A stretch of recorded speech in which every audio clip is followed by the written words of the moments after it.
मेरा नाम सुनीता है। मैं 42 साल की हूँ, शादीशुदा हूँ और उत्तर प्रदेश के एक छोटे से शहर में रहती हूँ।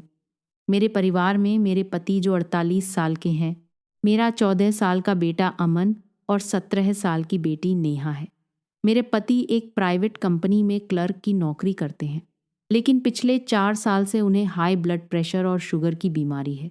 इस वजह से डॉक्टर ने उन्हें ज़्यादा मेहनत करने से मना किया है और उनकी सैलरी भी सीमित रह गई है। घर का खर्चा चलाना, बेटी की कॉलेज की पढ़ाई का खर्चा और अमन की स्कूल की फीस, यह सब मिलाकर कभी कभी हमारी जिंदगी में पैसे की किल्लत महसूस होती है। फिर भी हम सब मिलजुल कर खुश रहते हैं। मैं खुद घर संभालती हूँ, कभी कभी पड़ोस में ट्यूशन भी पढ़ाती हूँ। लोग कहते हैं कि मैं अभी भी परिवार की जिम्मेदारी अच्छे से निभाती हूँ और मेरी मुस्कान कभी कम नहीं होती। बात उस दिन की है जब मैं बच्चों के साथ अपने भाई के घर गई थी। भाई की बेटी की सगाई थी और पूरे परिवार को बुलाया गया था। भाई का घर हमारे शहर से करीब 200 मी दूर एक छोटे से कस्बे में है। वहां पहुंचते ही पुरानी यादें ताज़ा हो गई। बचपन में हम भाई बहन इसी घर में खेलते थे। अब घर में शादी की तैयारियां जोरों पर थी। मेहमानों की भीड़ थी। रिश्तेदार चारों तरफ से आए थे। घर का हर कोना गुलजार था। महिलाएं रसोई में व्यस्त थी। पुरुष बाहर टेंट लगाने और अन्य कामों में जुटे हुए थे। सगाई से एक दिन पहले मैंने बच्चों को संभाला और भाभी की मदद में लग गई। सगाई की तैयारियों में खूब चहल पहल थी। नेहा और अमन भी उत्साहित थे। नेहा अपनी मौसी के साथ सगाई के गहने चुनने गई थी और अमन भाई के बेटे के साथ बाहर खेल रहा था। मैं रसोई में सब्जियां काट रही थी। जब भाई की सास यानी दादी जी कमरे से बाहर आई। दादी जी अब उम्र दराज हो चुकी हैं, लेकिन उनकी याददाश्त अभी भी तेज है। उन्होंने मुझे बुलाया और कहा, सुनीता बेटी, तुम सबसे भरोसेमंद हो। यह देखो, आज सुबह ही मेरी बड़ी मौसी ने बेटी के लिए 5 लाख का लिफाफा भेजा है। सगाई का तोहफा है। इतनी भीड़ में यह कहीं खो ना जाए। तुम इसे अपने कमरे वाले अलमारी में रख दो। चाबी मेरे पास है, लेकिन तुम ही संभाल लो। मैंने हामी भरी और लिफाफा ले लिया। दादी जी ने मुझे चाबी भी सौंप दी। कमरे में जाकर मैंने अलमारी खोली और लिफाफा अंदर रख दिया। लेकिन जैसे ही मैंने लिफाफा खोला और अंदर देखा, मेरी आंखें चौंधियां गई। इतने सारे नोट्स थे, नई नई गाड़ियां वाली नोट्स, 5 लाख। मेरे मन में एक अजीब सी हलचल होने लगी।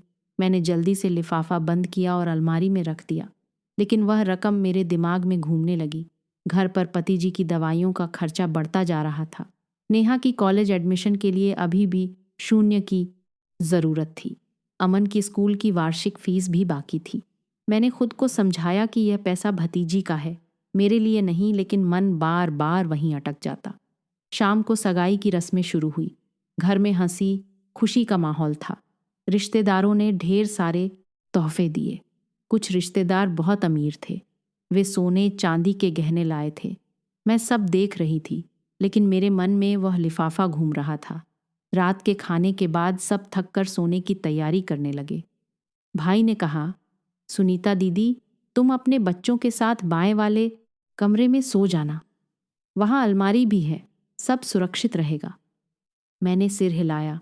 मेरी बेटी नेहा मेरे साथ उसी कमरे में सोने वाली थी। अमन दूसरे कमरे में भाई के बेटे के साथ लेट गया था। दादी जी और अन्य महिलाएं पास वाले कमरे में थी।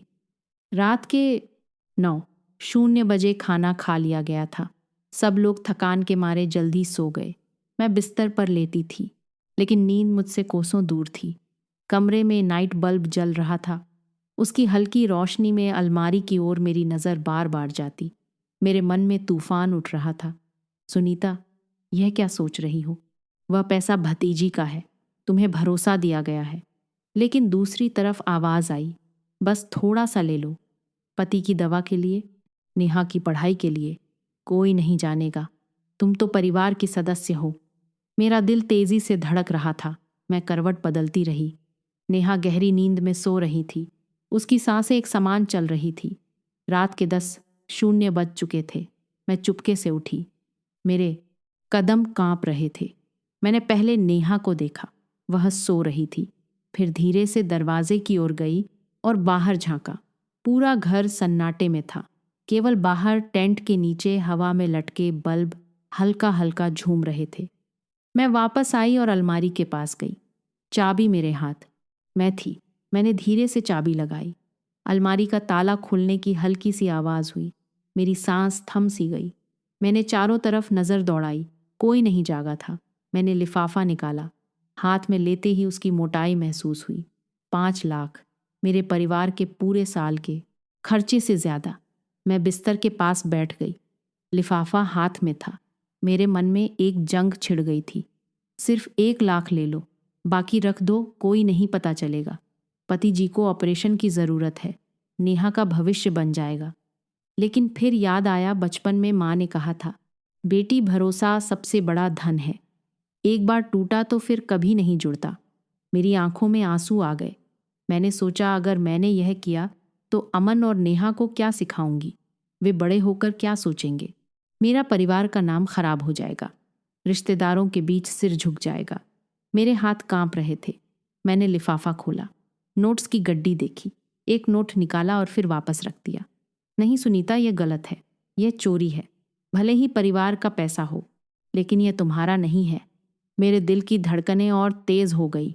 मैंने चारों तरफ देखा। नेहा अभी भी सो रही थी। मैंने लिफाफा फिर से बंद किया और अलमारी में रख दिया। चाबी घुमाई, अलमारी बंद हुई। मैं वापस बिस्तर पर लेट गई, लेकिन नींद नहीं आई। पूरा तेज हो गई। रात में अपने विचारों में उलझी रही। मैंने खुद को कोसा। सुनीता, तूने यह क्या सोचा? तूने भाई का भरोसा तोड़ने की कोशिश की। सुबह होने तक मैं उठी नहीं। जब नेहा ने जगाया तो मैंने मुस्कुराने की कोशिश की। मम्मी, आपकी आंखें लाल क्यों हैं? नेहा ने पूछा। मैंने कहा, बस रात को नींद नहीं आई, शायद थकान की वजह से। बाहर निकलकर मैंने देखा कि भाई और भाभी सामान्य व्यवहार कर रहे थे। दादी जी भी मुस्कुरा रही थी। किसी को कुछ पता नहीं था कि मेरे मन में क्या तूफान गुजरा था। सगाई की रस्में शुरू हुई। मैंने पूरे मन से मदद की, रिश्तेदारों के साथ बातें की, लेकिन अंदर से मैं बहुत भारी महसूस कर रही थी। दोपहर में भाई ने मुझे बुलाया और कहा, दीदी, तुमने पैसा संभाल लिया ना? दादी जी ने बताया था। मैंने सिर हिलाया और कहा, हाँ भाई, सब सुरक्षित है। मेरी आवाज़ में कांपन था, लेकिन मैंने खुद को संभाला। शाम को सगाई संपन्न हो गई। सब खुश थे। रात फिर वही सन्नाटा।